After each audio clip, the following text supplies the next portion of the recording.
Assalamualaikum warahmatullahi taala wabarakatuh. Gimana teman-teman keadaannya? Mudah-mudahan dalam keadaan sehat walafiat, nggak kekurangan suatu apapun, dan mudah-mudahan digampang rezekinya, dipermudah segala urusannya. Nah, siang hari ini saya akan memperlihatkan dan menjelaskan tentang pengurusan tanaman ubi, teman. Di sini saya akan bahas itu ubi cilembu, teman-teman. Ubi cilembu yang tentu teman-teman juga udah nggak asing mendengarnya, yang udah banyak di pasaran dan udah banyak yang suka, teman-teman. Soalnya ubi cilembu itu beda sama ubi biasa, teman-teman. Ubi cilembu itu rasanya itu manis, legit, dan berair, teman-teman. Berair. Rasanya juga itu kenapa ubi cilembu bisa dibilang juga ubi simadu. Nah, ada juga yang bilang ubi simadu, teman-teman. Nah, di sini apa namanya, kenapa ada yang bilang ubi cilembu itu bilangnya ubi simadu? Soalnya rasanya itu, teman-teman, hampir mirip madu, teman-teman. Manisnya itu hampir mirip dengan madu. Karena soalnya kalau dimakan itu ubi cilembu itu di lidah itu kalau di atas atas kerongkongan mulut itu masih terasa manisnya, teman-teman. Nah, di situ makanya ada sebagian orang yang bilang ubi cilembu itu ubi simadu. Soalnya apa namanya, manisnya itu hampir sama dengan madu, teman-teman. Rasanya itu legit, dagingnya itu legit, manis, dan enggak bikin perut kembung, dan enggak juga kan ada apa namanya, katanya kalau makan ubi itu bisa bikin kentut, teman-teman. Nah, ubi jambu ini enggak terlalu mengandung gas itu, teman-teman. Beda sama ubi biasa. Nah, di sini apa namanya, dimana memperbedakan ubi cilembu sama ubi jalar, ubi biasa, teman-teman. Nah, di sini saya akan memperlihatkan ciri-cirinya dan panennya itu berapa bulan gitu, panennya itu, pola panennya itu. Nah, mari kita bahas kita bahas dan memperlihatkan cara pengurusannya juga, teman-teman, biar teman-teman lebih jelas.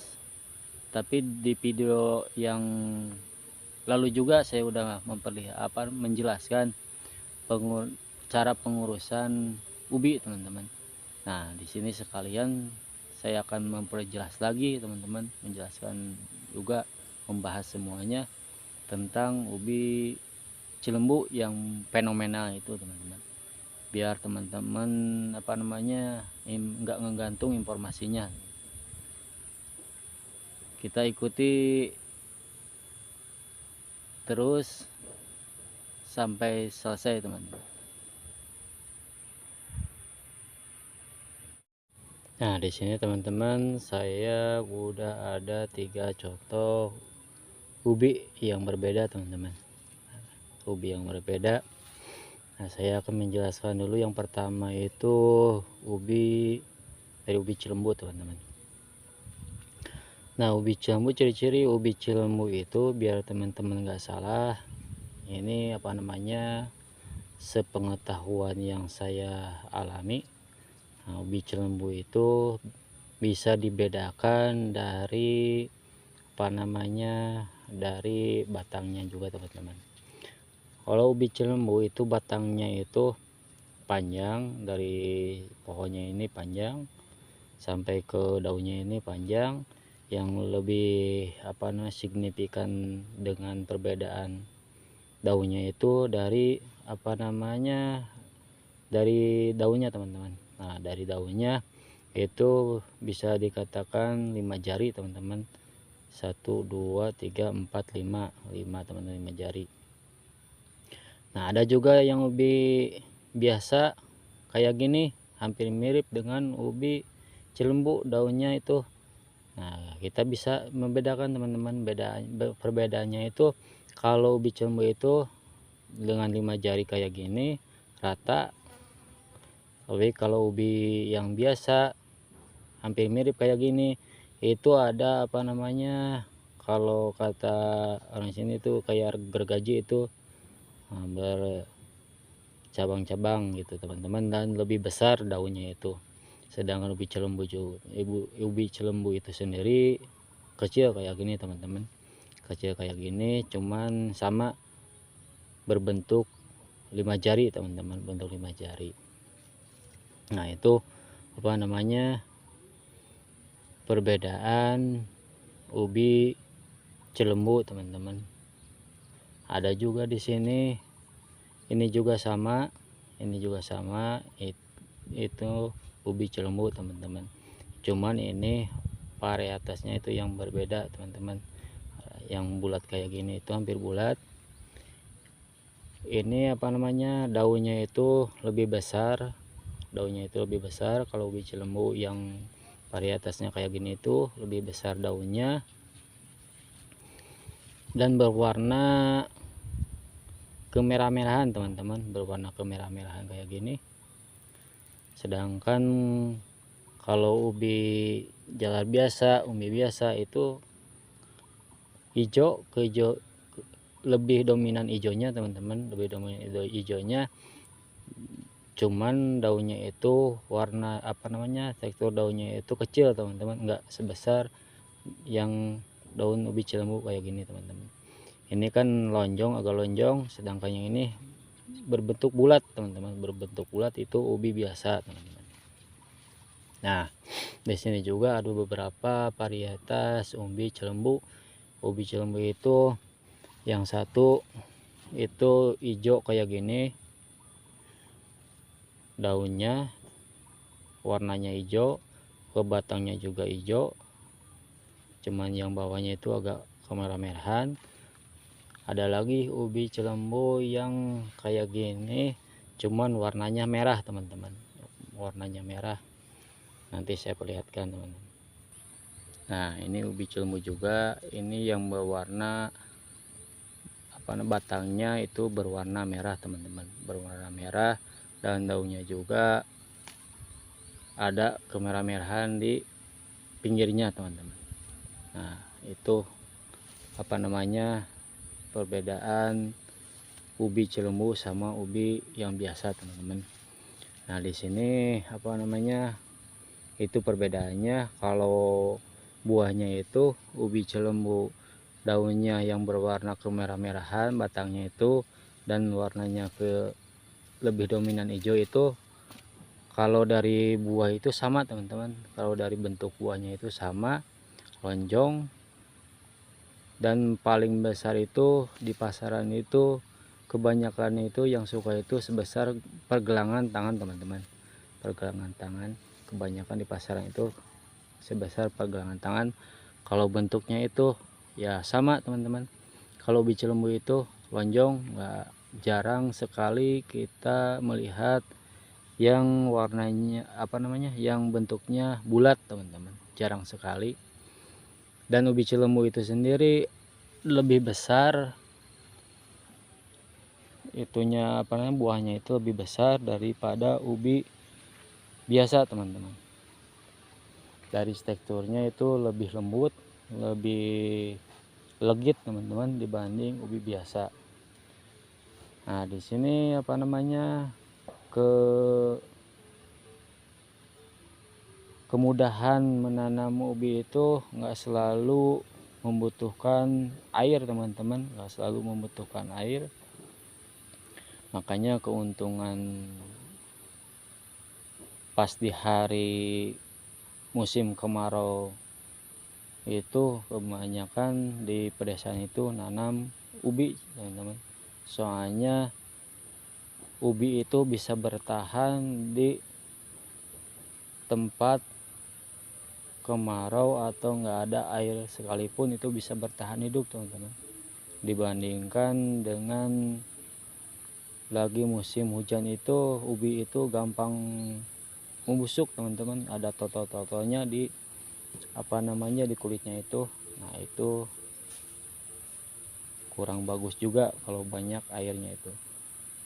Nah di sini saya sendiri, teman saya itu nanam itu pas musim kemarau kayak gini teman-teman, soalnya gampang, nggak memerlukan air, nggak memerlukan terlalu banyak air. Nah di sini juga kalau pengurusannya itu sangat gampang sekali teman-teman, sangat gampang sekali, nggak terlalu ribet teman. Ini ubi ini berumur sekitar 2 bulan teman-teman, sekitar 2 bulan, masih kecil kayak gini teman, buahnya itu masih kecil kayak gini. Nah ini buahnya masih kecil, belum maksimal teman, belum maksimal. Nah kalau pengen maksimal itu antara 5 bulan teman-teman, 5 bulan itu udah maksimal. Maksimalnya itu 5 bulan atau 4 bulan setengah teman-teman. Ini baru umur 2 bulan masih sebesar kayak gini teman-teman,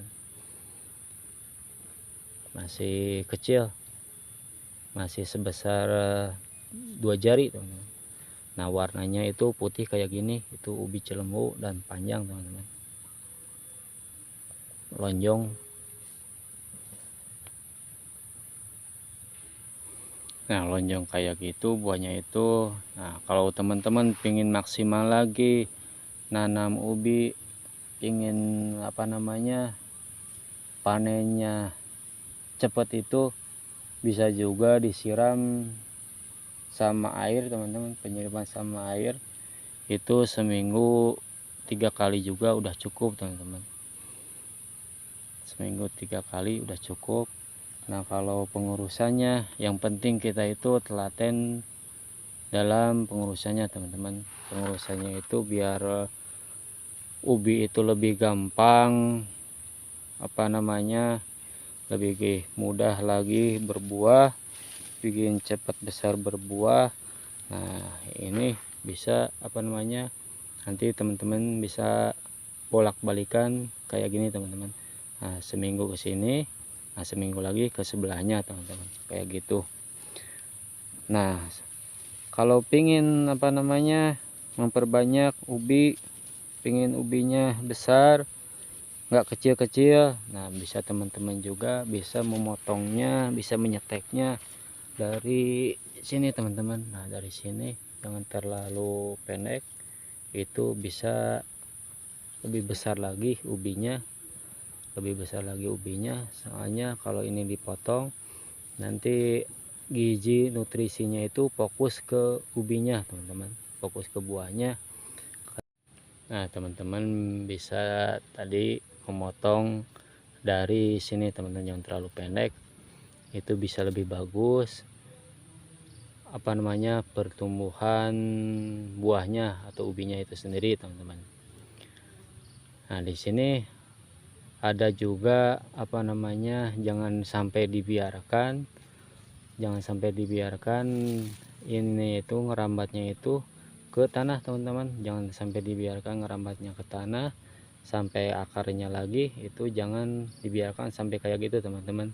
Soalnya kalau dibiarkan ngakar lagi kayak ini, ada akarnya kayak gini teman-teman, nah ini jadi lagi ngakar lagi ke tanah, nempel lagi ke tanah, itu percuma teman-teman, nggak akan menjadikan buah teman-teman, nggak akan menjadikan buah, malah akan semuanya itu akan sia-sia teman-teman, nggak akan berbuah. Yang ada itu malah menjadi akar-akar kayak gini teman-teman. Nah jangan sampai dibiarkan ngerambat lagi ke tanah ininya teman-teman. Nah kita lebih baik ditarik aja, lantas disampaikan itu ke atasnya lagi teman-teman, jangan sampai ke bawah kayak gini teman-teman. itu nggak akan jadi buah, percuma teman-teman, nggak akan jadi buah, nggak akan, ubinya nggak akan berbuah.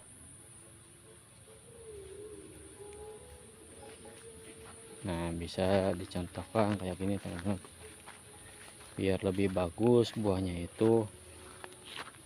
Nah, jangan sampai apa namanya, ini juga kayak gini juga nggak jadi masalah teman, asal jangan sampai keluar lagi akar, lantas dibiarkan apa namanya, ngakar lagi ke tanah, itu jelek teman-teman, jelek sekali, itu nggak akan jadi buah.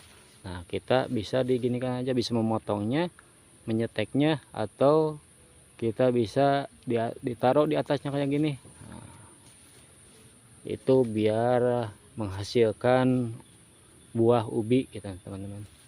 Kalau dibiarkan itu nggak akan menjadi ubi teman-teman, malah akan menjadi akar.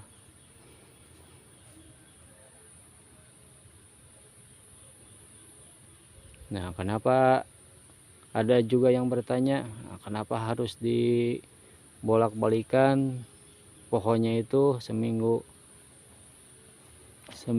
ke sini, seminggu ke sini. Nah, itu kalau dibiarkan kayak gitu, satu ya kayak tadi, kalau ngakar lagi itu percuma, nggak akan jadi buah teman-teman, nggak akan jadi buah.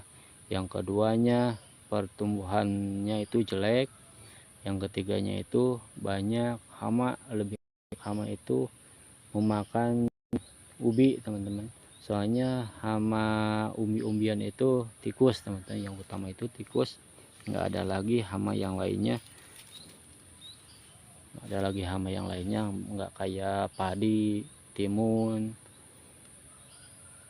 Kalau umbi itu apa namanya, yang hama, faktor utama hamanya itu tikus teman-teman. Nah, itu yang ketiganya itu teman-teman harus mengurus apa namanya, rumput liarnya teman-teman, jangan dibiarkan banyak teman-teman, harus bersih, apalagi di sekitaran tumbuhan ubi itu sendiri teman-teman. Nah, di sini kalau pingin lebih bagus, pingin lebih banyak lagi nanam ubi itu, kalau nggak ada modal, kalau kekurangan modal, itu cukup teman-teman, itu nanam sedikit pun, itu misalkan separuh galengan kayak gini pun, bedengan kayak gini pun, itu bisa kita menanam lagi yang lebih banyak, bisa menyeteknya lagi teman-teman. Nanam ubi itu kan ada dua cara teman-teman, dari dari pohonnya langsung bisa, dari ubinya sendiri itu bisa teman-teman. Nah, kalau dari pohonnya ya kayak tadi teman-teman, bisa menyeteknya teman-teman, bisa memotongnya dari sini teman-teman. Satu, menyeteknya, keuntungan disetek, dipotong itu satu, ke ubinya itu lebih bagus, lebih banyak, lebih besar, lebih cepat berbuahnya. Yang keduanya itu kita bisa nanam lagi teman-teman, bisa ditanam lagi, ini itu bisa ditanam lagi. Nah, makanya bisa berkali-kali lipat nanam ubi itu teman-teman, nanam itu bisa berkali-kali lipat, bahkan segini pun kalau disebar itu, disetek itu bisa bisa menjadi hektaran teman-teman. Nah, yang kedua ada juga yang nanam ubi dari ubinya itu sendiri teman-teman. Nah, ubinya itu dipotong dulu, tapi ubinya itu yang udah tua teman-teman, yang udah tua dipotong-potong dulu kecil-kecil teman-teman, bisa sebesar kayak gini juga, bisa separoh juga, jadi belah jadi dua. Nah, lantas dibiarkan dulu, dia kalau ada itu di atas abu, dibiarkan dulu di atas abu, nanti juga keluar dengan sendirinya akarnya teman-teman.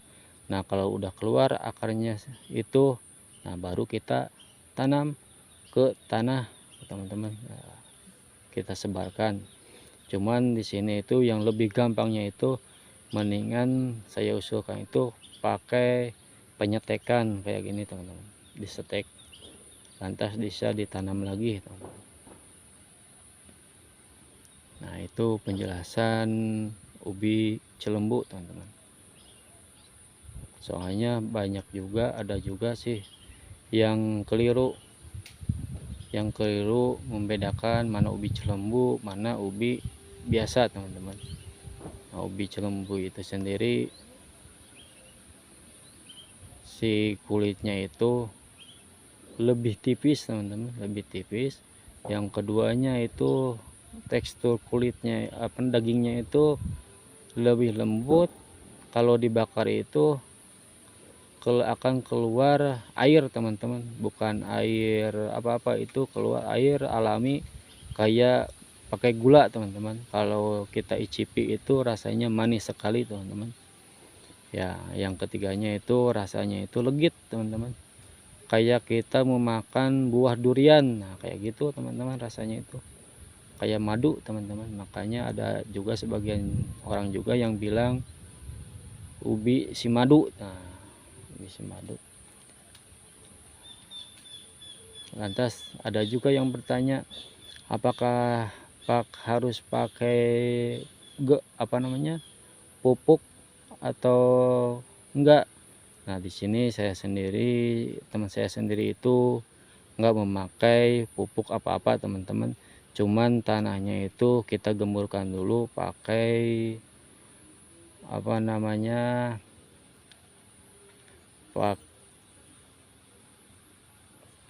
nah bisa teman juga pakai kohe kotoran ayam yang udah difermentasi sama M4 teman-teman.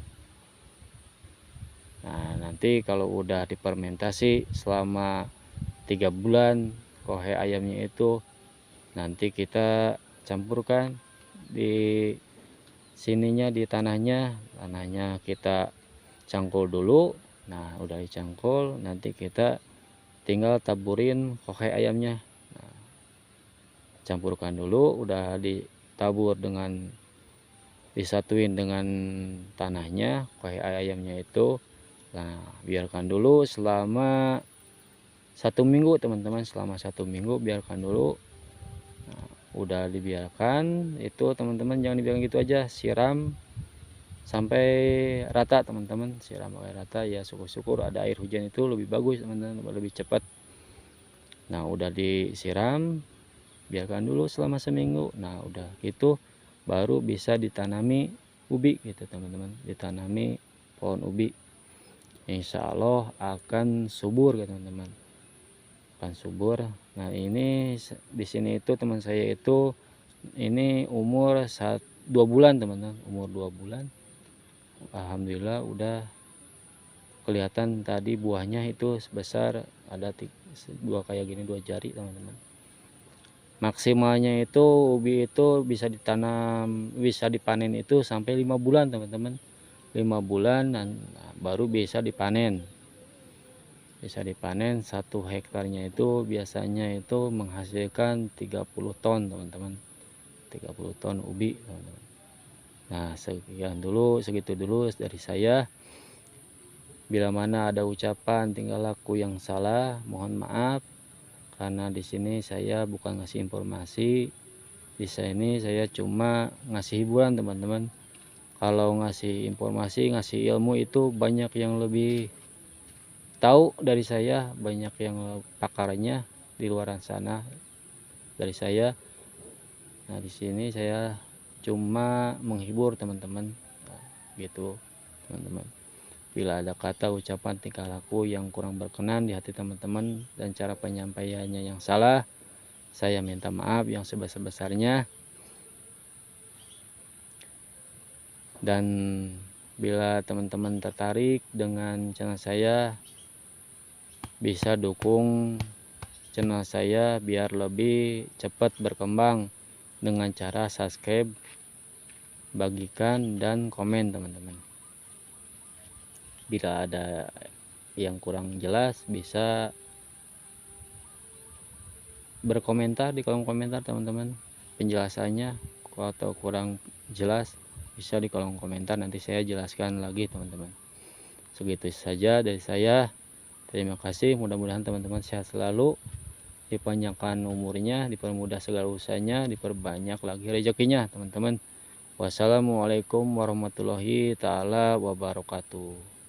Mantap.